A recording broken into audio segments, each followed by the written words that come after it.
So now I'll be explaining another topic from the microcontroller. So the topic is how the processor handles the exceptions during the execution of the program. Whenever an interrupt is generated during the execution of the normal program, it is called as the exceptions. So I'll be using the word IRQ and the FIQ for the word interrupt. So whenever the IRQ or the FIQ is generated, the processor switches to the respective interrupt handler, and the processor utilizes the interrupt vector table to locate the handler for handler code for the each interrupt. And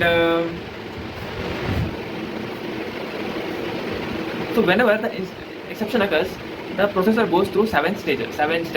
So I'll just explain each steps very properly. So first step, the processor saves all the details of the CPSR of the current program into the SPSR of the new mode. So the second step in the handling the exception program is the processor saves the PC content, like which is the next programs to be executed in the interrupt into the link register, where the return from the ISR is linked to. And in the third step, the processor jumps to the address of the interrupt present in the specified by the address of the interrupt specified by the interrupt vector table. And in the fourth step, the ISR is being executed. The exception is handled in this fourth step. Then in the fifth step, the after the execution of ISR, the processor returns back to the linked register where the address of the previous program is being stored. So, अरे भाई ना, हाँ भाई, आ गया, आना, अरे तू आ रहा भाई,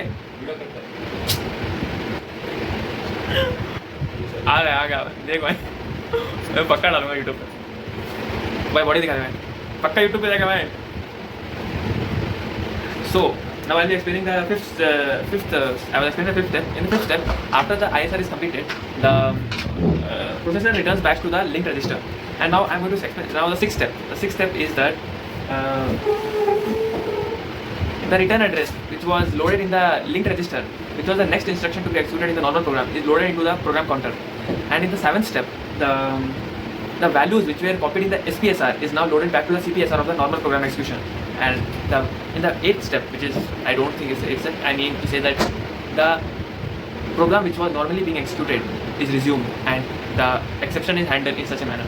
So I know you guys might having a doubt, so keep your doubts with yourself, and don't bother, don't comment down, like, share, subscribe to my channel, and see you in the next video. By then, bye.